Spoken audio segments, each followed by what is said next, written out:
नमस्कार दोस्तों, आप सभी लोगों का हमारे YouTube चैनल में बहुत-बहुत स्वागत है। आज का जो मैं टॉपिक लेकर आया हूँ कि जो है पति अगर तलाक ना दे तो पत्नी ऐसे क्या-क्या कदम उठा सकती है, जिसकी वजह से पति को जो है पत्नी को तलाक देना ही पड़ेगा या ऐसे कौन-कौन सी जो है कानूनी कार्रवाई है जिसे पत्नी कर सकती है और अपने पति से तलाक ले सकती है। अगर अभी तक आप लोगों ने हमारे चैनल को सब्सक्राइब नहीं करा तो सबसे पहले हमारे चैनल को सब्सक्राइब कर दें, बेल आइकन को भी प्रेस कर दें ताकि सारी नोटिफिकेशन आप सभी लोगों के पास टाइमली आ सके। तो हम बात करते हैं, अगर पत्नी अपने पति से तलाक लेना चाहती है। देखो, कोई भी पत्नी अपने पति से तलाक तब लेना चाहती होगी जब उसका पति उसे मारता-पीटता होगा या उसका पति दहेज की माँग करता होगा या उसका पति उसे खर्चा नहीं देता होगा या उसकी जो पत्नी है अपने पति से बहुत ज़्यादा परेशान होगी, तभी कोई भी पत्नी अपने पति से तलाक लेने की माँग करेगी। ऐसे तो कोई भी नहीं चाहेगा कि उनका जो है घर टूटे या तलाक वग़ैरह कराने की नौबत आए, ऐसा कोई नहीं चाहता आजकल। तो अगर ऐसे कोई कंडीशन हो चुकी है कि अब तलाक के बिना बात नहीं बन रही और तलाक करवाना ही चाहिए या तलाक होना चाहिए वरना किसी के साथ अनहोनी हो सकती है, जान जा सकती है, तो ऐसे मामले में फिर तलाक ले लेना ही जो एक बेहतर ऑप्शन होता है, बेहतर उपाय होता है और जिसको फॉलो करना भी चाहिए। तो मैं बता देना चाहता हूँ, अगर पत्नी, क्योंकि बहुत सारे केस ऐसे होते हैं जो पति है दारू पीता है, पत्नी की बात नहीं मानते, सुनते नहीं है, मारपीट करते, तो ऐसे मामले में जो लाइफ को चला पाना बहुत ज़्यादा मुश्किल हो पाता है। तो ऐसे में जो क्या-क्या कानूनी अधिकार हैं महिला के पास, अगर उसका पति उसके साथ मारपीट करता है तो वो डोमेस्टिक वायलेंस का केस कर सकती है। देखो, पहले तो आप तलाक माँगोगे बट पति कहेगा मैं नहीं दूँगा, तो अगर आप तलाक का केस डालते भी हो तो वो बहुत ज़्यादा लंबे चल सकते हैं। मान लो अगर एक पार्टनर एग्री नहीं है और एक पार्टनर केस डाल रहा है, तो ऐसे हमने मामले देखे कि 10-10 साल तक भी चलते हैं, 5-5 साल तक भी चलते हैं, उसके बाद भी डाइवोर्स नहीं हो पाता। तो आप अपने जो है रास्ते को थोड़ा-सा अलग तरीके से ले जा सकते हो, लेकिन वो सारी चीज़ें, इंसिडेंट सारे सही होने चाहिए।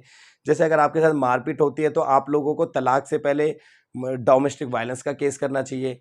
पति आपको खर्चा नहीं देता तो खर्चा माँगने का केस करना चाहिए, ताकि आगे चल के आप केस करोगे तो उससे पहले आप लोगों के पास कुछ ना कुछ अपने पति से आने के लिए कोर्ट से ऑर्डर हो जाना चाहिए, कुछ मेंटेनेंस बन जाना चाहिए, ताकि अगर आपको वो पति अपने घर से निकाल दे या खर्चा पानी ना दे, तो आप उस खर्चे के बेसिस पे अपने पति से आगे चल के फाइट कर सकते हो ताकि आपको तलाक मिल सके।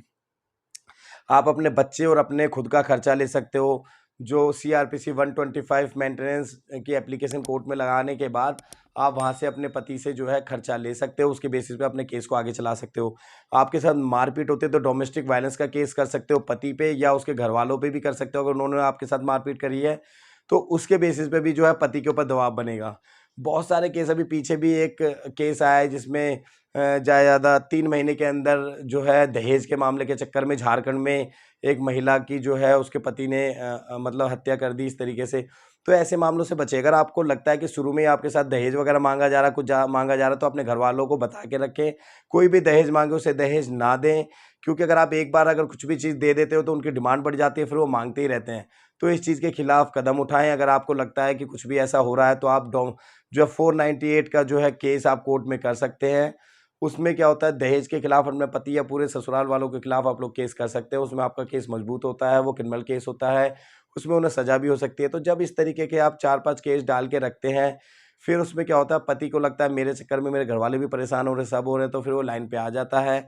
आप लोगों उसको जो है ईज़ी वे में तलाक मिल जाता है। बहुत सारे ऐसे केस हैं, मतलब ऑलमोस्ट आजकल 10 में से 7-8 केस ऐसे होते हैं जो फिर इस तरीके से करने के बाद फिर वो म्यूचुअल डाइवोर्स की तरफ कन्वर्ट हो जाते हैं। पति-पत्नी आपस में सहमति कर लेते हैं, कोर्ट में मीडिएशन रूम होता है, वहाँ पे उनको बैठ के बातचीत होती है, भई क्या आप साथ में नहीं रहना चाहते तो क्या अमाउंट दोगे, क्या करोगे? इस तरीके की बातचीत जो है कोर्ट के अंदर हो जाती है और वहाँ पे एक सॉल्यूशन निकल जाता है। उस बेसिस पे क्या है, लड़का-लड़की अलग हो जाते हैं, उनका आपसी सहमति से तलाक फिर करा दिया जाता है और दोनों ही अपने जीवन को फिर अपने तरीके से जी सकते हैं। बट ये नहीं कि हमें एक रिश्ते को ढोना है, चाहे उसमें मारपीट हो रही हो, दहेज माँगा जा रहा हो, ऐसा करने का कोई फ़ायदा नहीं है। तो इसी तरीके की इन्फॉर्मेटिव वीडियो देखने के लिए हमारे चैनल को सब्सक्राइब करें और जो मैंने ज़ोन-ज़ोन से भी आपको बताएँ, जैसे आप डोमेस्टिक वायलेंस, 498, 125, सीआरपीसी, इस तरीके के केस डाल के दबाव बना सकते हैं पति पे और फिर वो जब कोर्ट में मामले पहुँच जाते हैं तो वहाँ पे मीडिएशन सेल है, जज हैं, वकील है, वो आपकी पूरी मदद करते हैं। फिर आप लोगों का इस तरीके से काम ईज़ी वे में हो जाता है। इसी तरीके की इन्फॉर्मेटिव वीडियो देखने के लिए हमारे चैनल को सब्सक्राइब करें। बहुत-बहुत धन्यवाद।